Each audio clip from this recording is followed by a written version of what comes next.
दोस्तों, एक बहुत ज़रूरी बात, क्या आप ये जानते हो हिंदुस्तान यूनिलीवर एक भारतीय कंपनी नहीं है।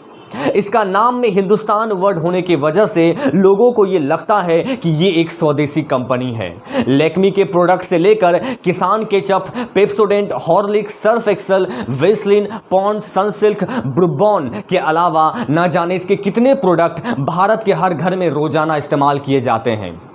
आपको जानकर हैरानी हो सकती है कि हिंदुस्तान यूनिलीवर कोई भारतीय कंपनी नहीं है, बल्कि ब्रिटेन की एक मल्टीनेशनल कंपनी यूनिलीवर का इंडियन सब्सिडी ब्रांड है। यानी कि इस कंपनी से होने वाली पूरी कमाई ब्रिटेन जाती है। जी हां, आपने बिल्कुल सही सुना। यूनिलीवर लोगों की इमोशंस का फायदा उठाती है। पाकिस्तान में वो अपना प्रोडक्ट पाकिस्तान यूनिलीवर के नाम से बेचती है, और बांग्लादेश में बांग्लादेश यूनिलीवर, और भारत में हिंदुस्तान यूनिलीवर के नाम से। तो इस चीज़ को समझिए और हो सके तो स्वदेशी कंपनी के प्रोडक्ट को अपने घर में प्रीफर करें, ताकि देश का पैसा देश में रहे, ब्रिटेन न जाए। दरअसल हिंदुस्तान यूनिलीवर का मेन हेडक्वार्टर लंदन, इंग्लैंड में है, और भारत में इसका हेडक्वार्टर मुंबई में है। दरअसल इस कंपनी से जो भी प्रॉफिट होता है उसका 67% सीधा इंग्लैंड जाता है, और बाकी बचा हुआ पैसा भारत में कारोबार को और बढ़ाने में खर्च किया जाता है। निल्सन नाम के एक कंपनी द्वारा किए गए सर्वेक्षण में यह पता चला कि हर 3 में से 2 भारतीय इंग्लैंड की कंपनी का प्रोडक्ट खरीद रहा है, और इससे इंग्लैंड का बहुत लाभ हो रहा है, और रुपए की कीमत दिन प्रतिदिन कम हो रही है, जिससे महंगाई और अधिक बढ़ रही है।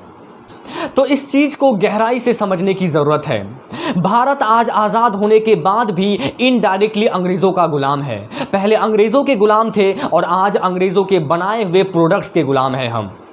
आज़ादी के पहले भी वो हमारे देश से लूट के अपने इंग्लैंड लेके जाते थे, और आज आज़ादी के इतने साल बाद भी वो हमारे भारतीयों का पैसा इंग्लैंड ले जा रहा है।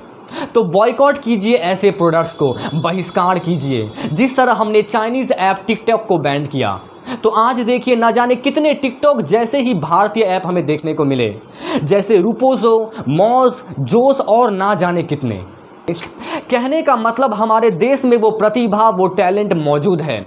उनके जैसा ऐप और उनके जैसा प्रोडक्ट बनाकर हम भी दे सकते हैं उन्हें बराबरी का टक्कर। बस ज़रूरी है एक कदम पीछे हटने की, और विदेशी प्रोडक्ट, विदेशी ऐप, इन सब चीज़ों को एक एक करके बॉयकॉट करने की। अब इन्हें छोड़ोगे तभी तो भारत के यूथ को एक मौका मिलेगा, एक रीज़न मिलेगा खुद से कुछ डेवलप करने की, कुछ बनाने की। कब तक चाइनीज़ और इन जैसे विदेशी कंपनियों को यूज़ करते रहोगे?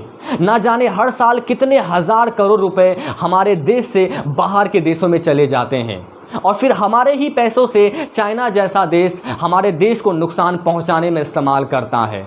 अब भी वक्त है, जागो। विदेशी प्रोडक्ट को बहिष्कार करो और स्वदेशी प्रोडक्ट को अपनाओ और अपने घर के अंदर आने दो, वरना वो दिन दूर नहीं जब छोटे से छोटे चीज़ के लिए हमें दूसरे देशों पर निर्भर रहना होगा, और हम बन जाएंगे उनका गुलाम। इसीलिए स्वदेशी चीज़ को अपनाकर इस देश को मदद करें, ताकि देश का पैसा देश के अंदर रहे और देश की भलाई के लिए काम आए, और देश के लोगों को भरकर रोज़गार मिले। मिलेंगे अगले वीडियो में एक अगले टॉपिक के साथ।